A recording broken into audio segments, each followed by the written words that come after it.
என்ன பண்ணுவீங்களோ எனக்கு தெரியாது. அவனை நீங்க கண்டுபிடிச்சே ஆகணும். சார், நாங்கள் எல்லாரும் கஷ்டப்பட்டு தேடிட்டு தான் இருக்கோம்.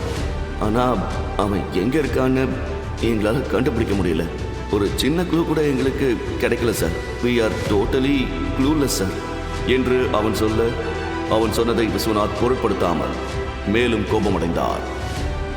வாட்? இன்னும் ஒரு க்ளூ கூட உங்களுக்கு கிடைக்கலையா? நான் சொல்றதை எல்லாரும் ஒழுங்கா கேளுங்க. அவனை எவ்வளவு சீக்கிரம் கண்டுபிடிக்கிறீங்களோ உங்களுக்கு அவ்வளவு நல்லது. இல்ல இங்க எத்தனை தலை உருளுன்னு எனக்கே தெரியாது. விஸ்வநாத் தனது அனைத்து ஊழியர்களையும் எச்சரித்த போது அவர்கள் முகங்களில் மரண பயம் தோன்றத் தொடங்கியது. தமிழ்நாட்டு முன்னணி கோடீஸ்வரர்களில் ஒருவர் தான் விஸ்வநாத் ஆனந்த். அவர் அரசியலிலும் ஒரு பெரிய நபராக இருந்தார். அவருக்கு புருஷோத்தமனை விட 50 மடங்கு அதிக பணபலமும் மக்கள் பலமும் இருக்கிறது. அவர் விரும்பியதை எப்போது வேண்டுமானாலும், எப்படி வேண்டுமானாலும், எங்கு வேண்டுமானாலும் பெறக்கூடிய மனிதர். அப்படிப்பட்ட சக்தி வாய்ந்த மனிதர் இப்போது யாரை தேடுகிறார்? இந்த நிலைக்கு காரணம் என்ன என்றெல்லாம் அவர்களின் ஊழியர்களிடையே பல கேள்விகள் இருந்தன.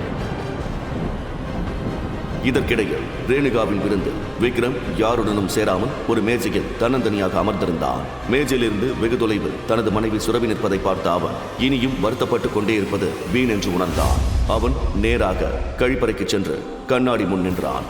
கண்ணாடியில் பார்த்த முகம் மிகவும் பயங்கரமாக இருந்தது.